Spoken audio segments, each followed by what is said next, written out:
The door slammed shut behind us with a finality that cracked something deep inside me.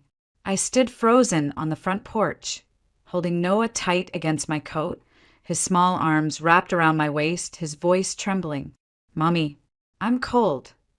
I couldn't feel my face, not from the February wind biting at my cheeks, but from shock. Just minutes ago, we were returning from Vivian's funeral. I had buried the woman who had lived under the same roof with me for 10 years. And now, my husband, Daniel, had thrown us out into the snow like we were strangers, like we were garbage. I turned around slowly, my gaze locking on the heavy oak door of the house that used to be mine. I could hear the bolt sliding into place, deliberate and loud. It was like listening to the sound of a verdict being delivered. Guilty, without trial. We had lived in that Cleveland house for a decade, a 2-story colonial with white window frames and creaky floorboards that once felt like home. I had cooked countless meals in that kitchen, kissed Daniel in the hallway, rocked our son to sleep upstairs, and now I stood outside with nothing but the clothes on my back and a child shivering in a funeral jacket. Noah looked up at me, his eyes wide and confused. He looked so much like Daniel it made my stomach twist. "Why did Daddy lock us out?" he whispered. I couldn't answer. Because how do you explain betrayal to a 7-year-old? How do you make sense of something you don't understand yourself? It happened so fast. Too fast.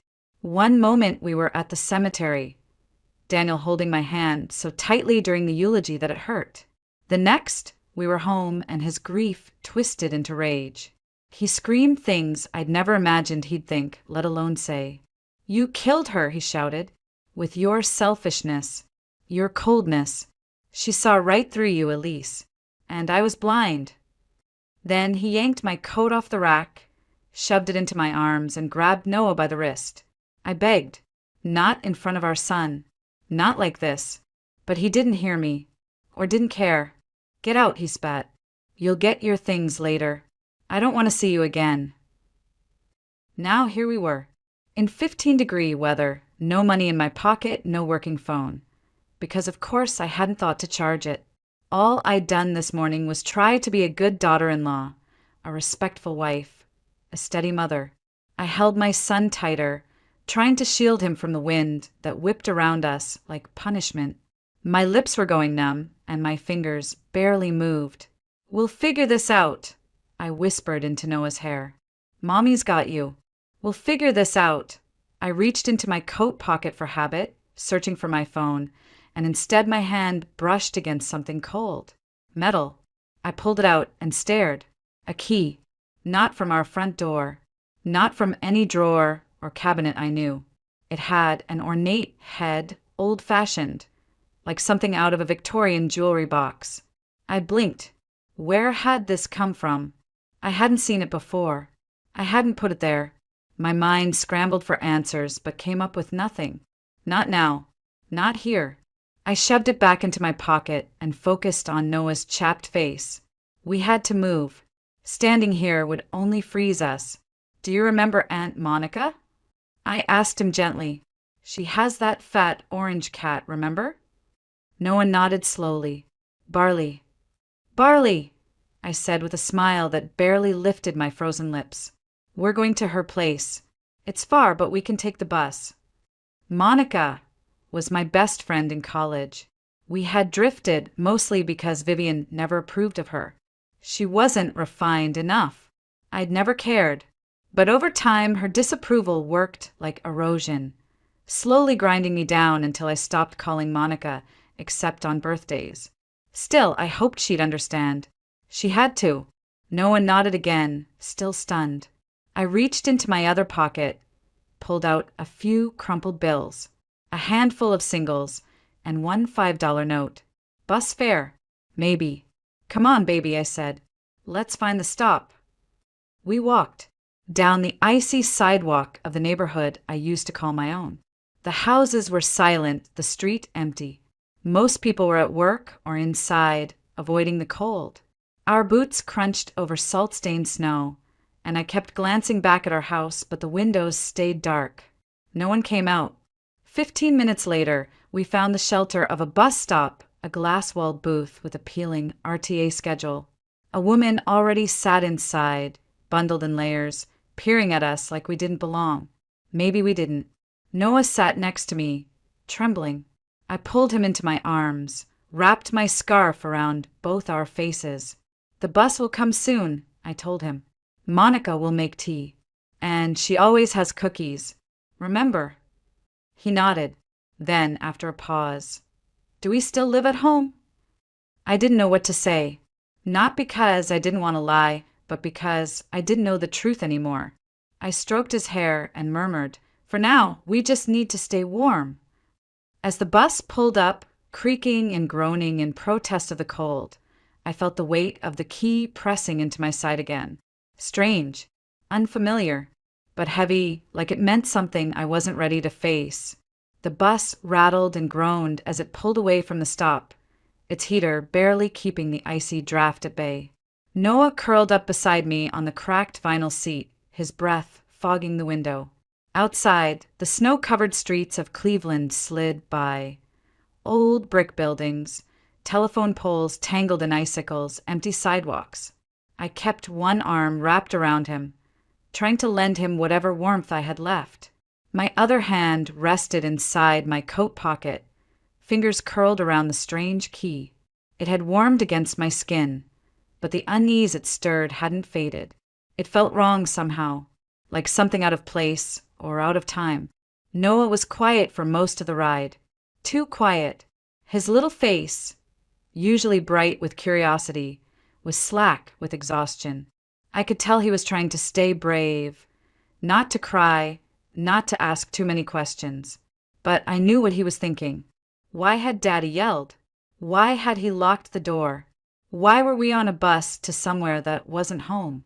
I brushed a few flakes of snow from his eyelashes and whispered, "You're being so strong. I'm proud of you, baby." He nodded against my shoulder but said nothing. We rode for 30 minutes, each stop jerking us back into the moment. Each passing minute felt surreal.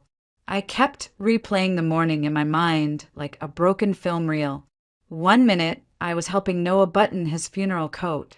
The next, I was on the porch with frozen fingers and a bruised heart. I tried to anchor myself with something solid, something real. Monica, her apartment, her voice on the other end of the line. Years ago, when I cried about Vivian's passive-aggressive remarks. "You don't owe that woman your soul," she had said. Marriage isn't a hostage situation. The final stop came too soon. I nudged Noah awake and helped him off the bus. The snow had started falling again, soft but relentless. Monica lived in Tremont in a narrow old walk-up with peeling paint and windows that always glowed orange in the evening. Her apartment wasn't fancy. Vivian had once referred to it as bohemian in the bad way, but it had something my house never did. Warmth that didn't come from the thermostat. The walk to her building took 10 minutes, every step a struggle against wind and slush. My boots leaked. Noah's nose was bright red. My hands, numb again, fumbled for the door code. Of course I didn't remember it. Why would I? It had been almost 3 years since I visited in person. Then I spotted the old payphone on the corner, miraculously still functioning. I dug in my pocket for coins, prayed I had enough. I did, barely. Monica answered after 2 rings. Her voice, warm and alert, crackled through the receiver. "Hello." "Monica," I breathed, my lips barely moving. "It's Elise. I need help." There was a pause. No questions. Just a sharp inhale, and then, "What's the code on the door?" Relief hit me so hard I almost dropped the phone. She recited the numbers. "Come up. I'll have tea waiting." The climb up 4 flights of stairs nearly finished me. The elevator had been broken since college. I held Noah's hand tightly, using his small, determined steps to push myself forward. When we reached the landing, Monica was already there, standing in the doorway, arms folded, eyes wide. She hadn't changed much. Short auburn hair, hoodie over pajama pants, no makeup but the kind of glow that came from authenticity. She didn't say anything, just opened her arms and let me fall into them. She didn't ask why I looked like I'd survived a hurricane. Didn't question the funeral clothes or the glassy stare in my eyes. She just helped me out of my coat, took Noah's scarf off gently, and led us into the warmth of her small living room. The heat wrapped around me like a blanket. So did the smell of chamomile and old wood. Barley the cat meowed from his perch on the windowsill and leapt down to sniff Noah's boots. I sat on the couch while Monica poured tea. Noah sat cross-legged on the rug, cradling the warm mug Monica gave him. He sipped slowly, as if the steam could undo the morning. Monica handed me mine and sat across from me, not saying a word until Noah looked sufficiently distracted by Barley's twitching tail. Then, her voice soft, she said, "Tell me everything." So I did. The funeral, the door, the scream, the way Daniel's eyes had changed. Grief curdled into hatred. The cold, the bus, the key. I kept my voice low, not wanting Noah to catch the sharp edges of my story. But Monica didn't miss a thing. Her brows drew together. Her hand gripped her mug so tightly the knuckles went white. When I finished, she simply said, "You're not going back there." I nodded slowly. Not tonight. Maybe not ever. That night, Noah and I curled up on the pull-out couch. He fell asleep within minutes, clutching Barley's toy mouse in one hand. I lay beside him, staring at the ceiling, my body stiff from tension I couldn't shake. I reached into my pocket again and felt the key. Heavy, still warm, still wrong. Why would Vivian have put that in my coat? And when? I turned onto my side, facing Noah's peaceful face. He looked younger asleep, less burdened. I thought of Daniel's face as he slammed the door, and of Vivian's cold gaze at our wedding 10 years ago. That key, that old key, it had to mean something. I just didn't know it yet. But tomorrow I would find out. I had to. Morning came with a dull gray light bleeding through the curtains, the kind that made everything feel suspended in time. I hadn't slept. I couldn't. Every time I closed my eyes, I saw the front door slamming shut, heard Daniel's voice echoing in my head, "You killed her." And underneath the grief, the confusion, the exhaustion, was that key. I could still feel the weight of it pressing against my ribs, heavy and deliberate, like it had been waiting for me to notice it. And now I couldn't ignore it any longer. Monica had already left for work. She'd scribbled a note in her usual all-caps handwriting and taped it to the fridge. Toast in the oven. "Don't let Barley eat your bagel. I'll be back by 5. Call if you need anything." Seriously. I smiled for a second, then turned to see Noah still asleep on the pull-out bed, his small body curled in on itself, breathing slow and steady. I tucked the blanket around him and walked toward my coat, hanging limply by the front door. I reached into the pocket and pulled it out again, metal, aged, oddly beautiful. I turned it over in my palm, remembering the intricate floral etching on the head, the slight bend in the shaft like it had been used 1,000 times. And then it came to me, Vivian's desk, the antique secretary she kept in her bedroom. I had never once seen the top drawer open. When I asked about it once, years ago, she'd said with a clipped smile, "Those are personal papers, Elise. Nothing for you to worry about." She never left the key in the lock, never invited me to sit at that desk. Now I was holding the key in my hand, and she was gone. I waited until Noah woke up and gave him a warm breakfast, then told him we needed to go back home for just a moment to pick up a few things.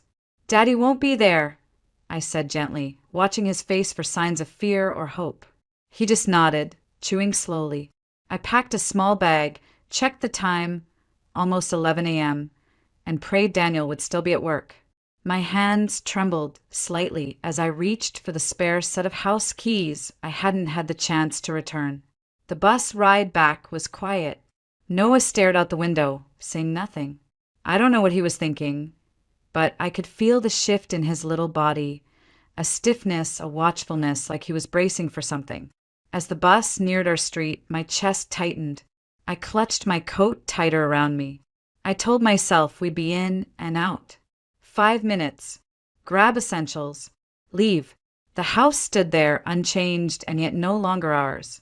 The snow on the front lawn was still trampled from the funeral. The wreath Monica had left days ago was frozen to the porch rail. No car in the driveway. No movement inside. I tried the key. The door clicked open. Stepping into the foyer felt like crossing into a ghost town. Everything was in its place, the coat rack, the shoe tray, the mirror. But the air was different, empty, watchful. Noah ran upstairs to get his schoolbooks and favorite toys while I moved quickly toward the second floor. I didn't pause. I didn't let myself think. I went straight to Vivian's room. It was as immaculate as ever. Bed perfectly made. Nightstand arranged with her perfume and reading glasses. And there, against the far wall, the dark mahogany secretary with its ornate drawers and brass handles. My pulse quickened. I pulled the key from my coat and knelt. It slid in without resistance. A soft click. The drawer opened.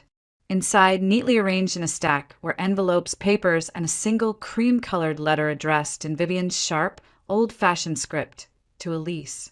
My breath caught. I looked at the name again. Not daughter-in-law, not Mrs. Martin, not Zenaida, as she so condescendingly used to say, dragging out my name like it was an accusation. Just Elise. I took the letter, folded, heavy, thick with multiple pages. My heart thundered in my ears.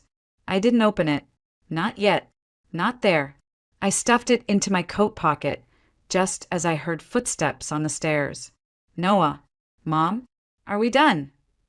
I turned and nodded. Yeah, let's go. But as we walked down the stairs, the front door creaked open. I froze. Daniel's voice echoed through the house. Elise. I grabbed Noah's hand.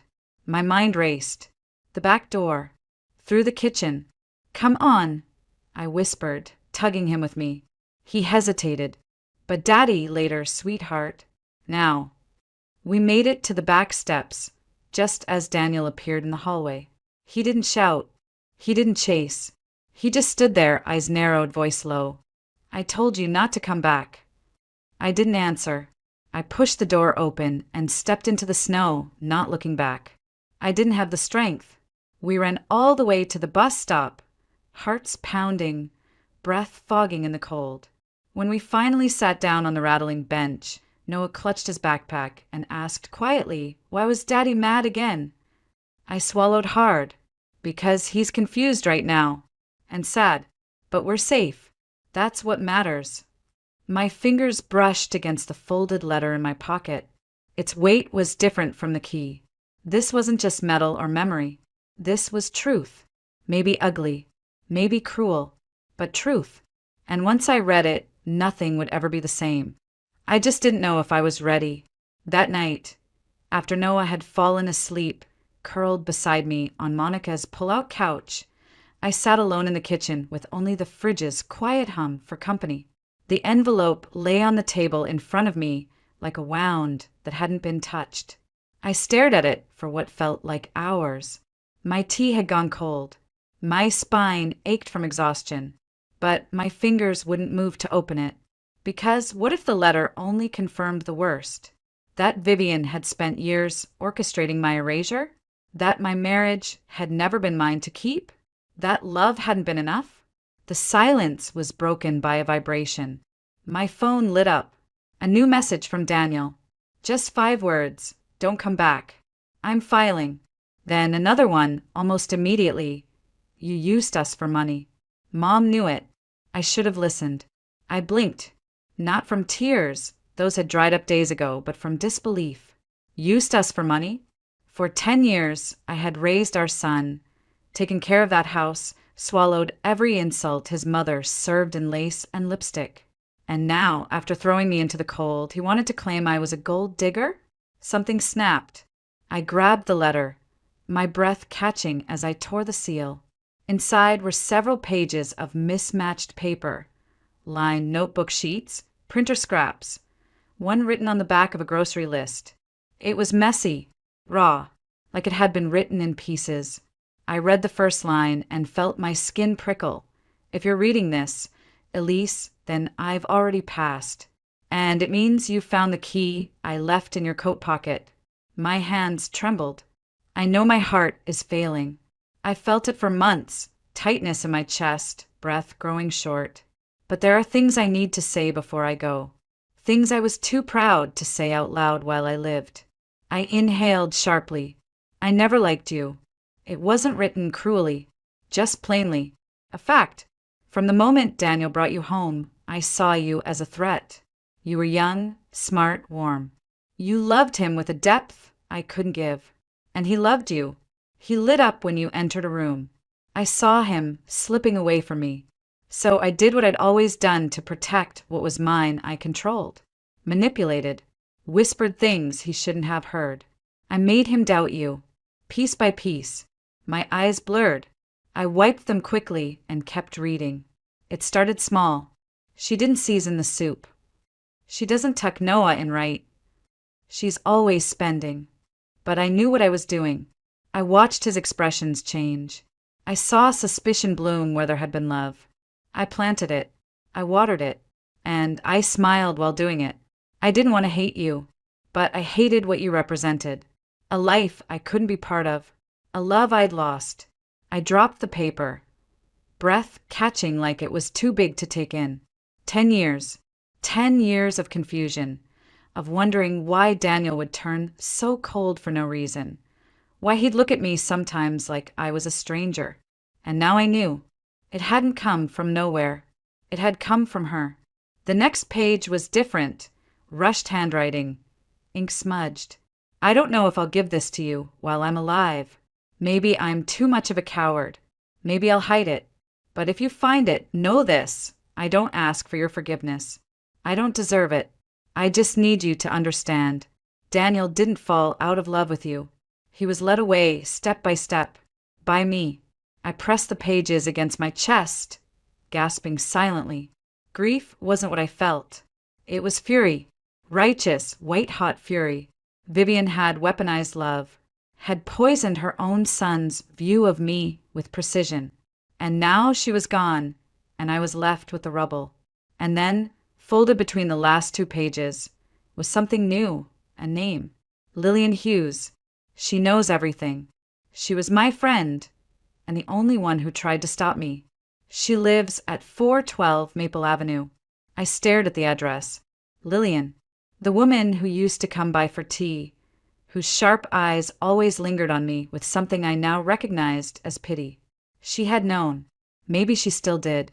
And if I wanted to fight for my marriage, or at least my son's future, maybe I needed to talk to her, to gather the whole truth, to hold it up in front of Daniel's face and say, see, you were tricked.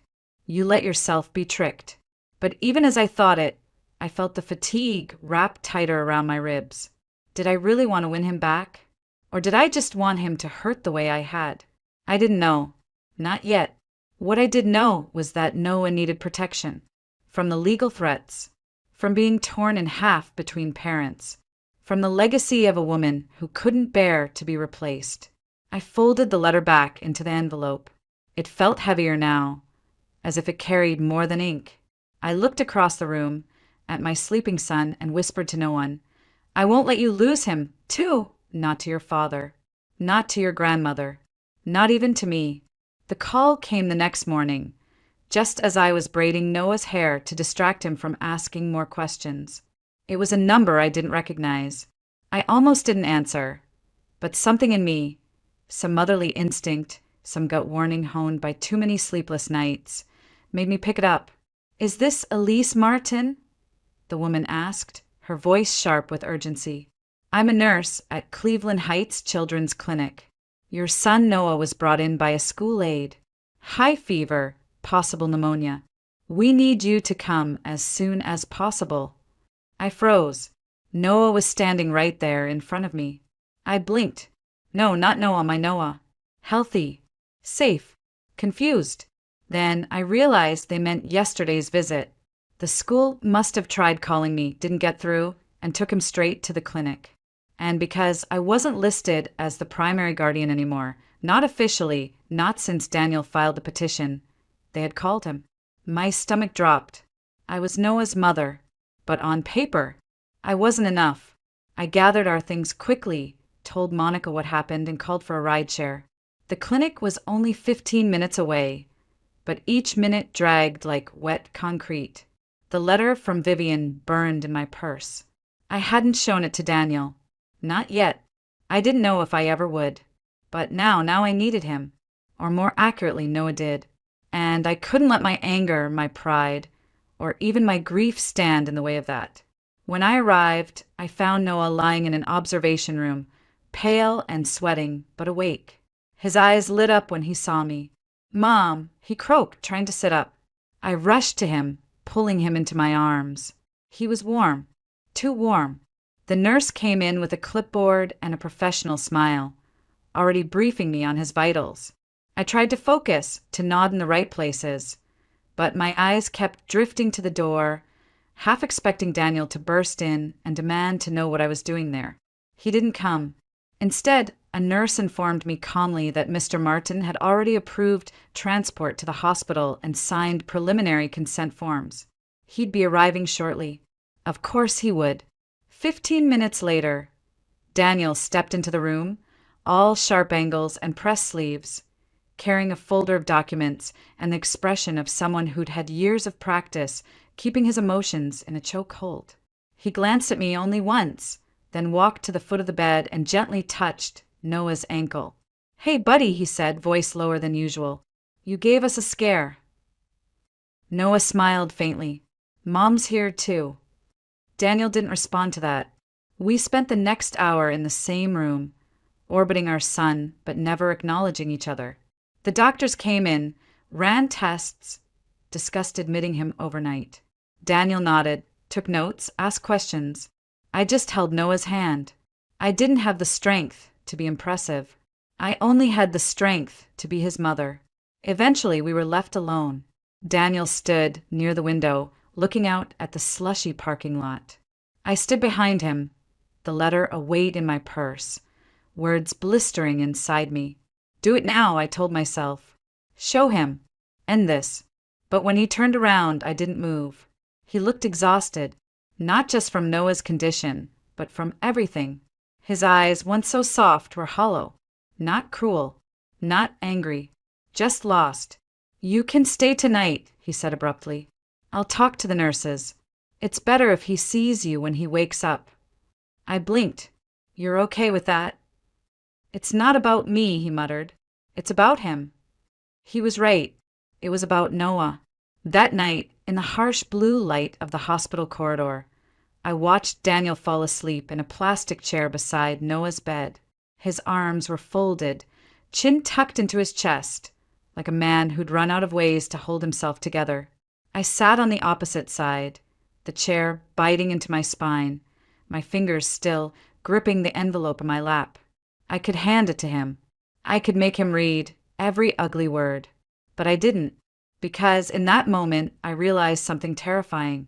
Even if he read it, even if he believed it, there was no guarantee he'd come back. No guarantee he'd look at me the same way. Some damage doesn't unbreak. Some cracks, once spidered through a foundation, are just waiting for the next pressure point to collapse the whole thing. I leaned over and kissed Noah's forehead, whispering the same words I'd been whispering for days now. "You're safe. I've got you. We're okay." But this time, I didn't just say it for him. I said it for me. Noah was discharged 3 days later, his pneumonia under control, but his energy still low.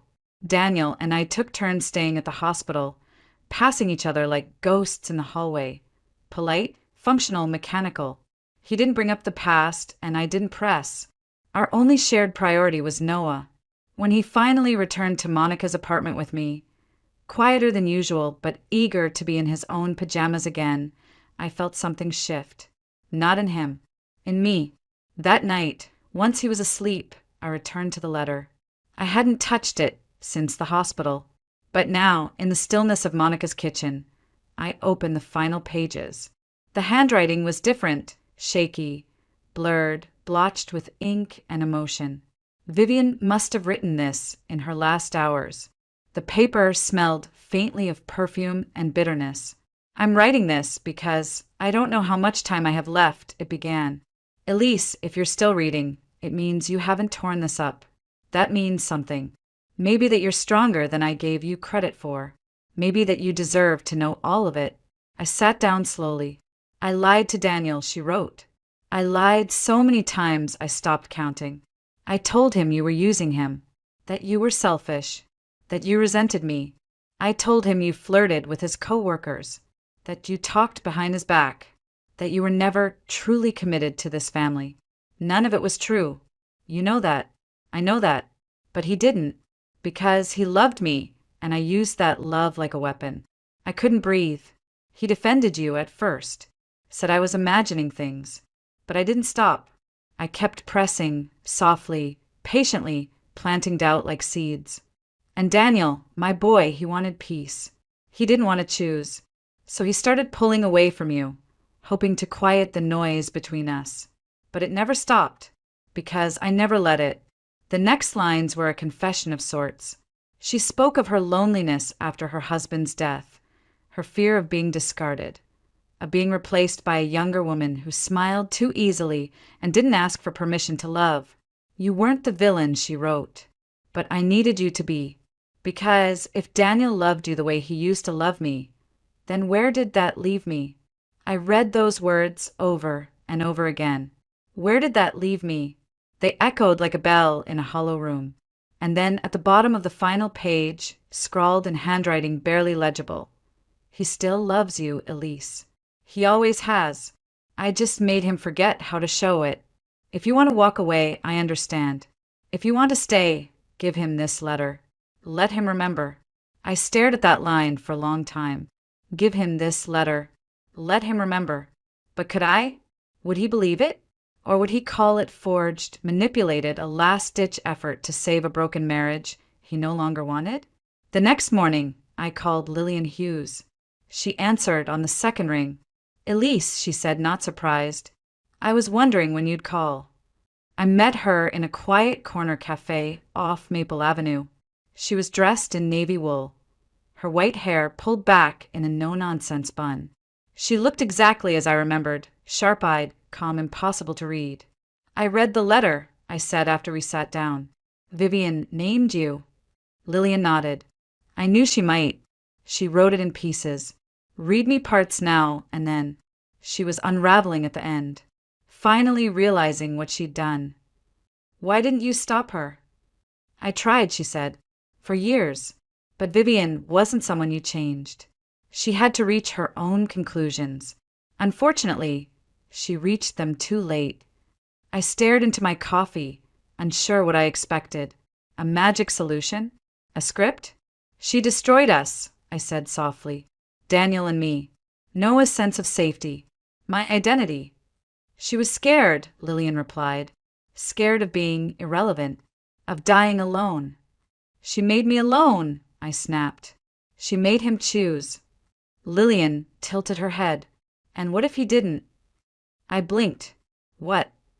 What if Daniel never truly chose? What if he was just surviving between two fires? What if no one taught him how to say enough to either of you? I wanted to argue, but I couldn't, because she was right. Later that day, Daniel called. Noah had left a toy at the hospital, and Daniel had picked it up. He offered to swing by Monica's to drop it off.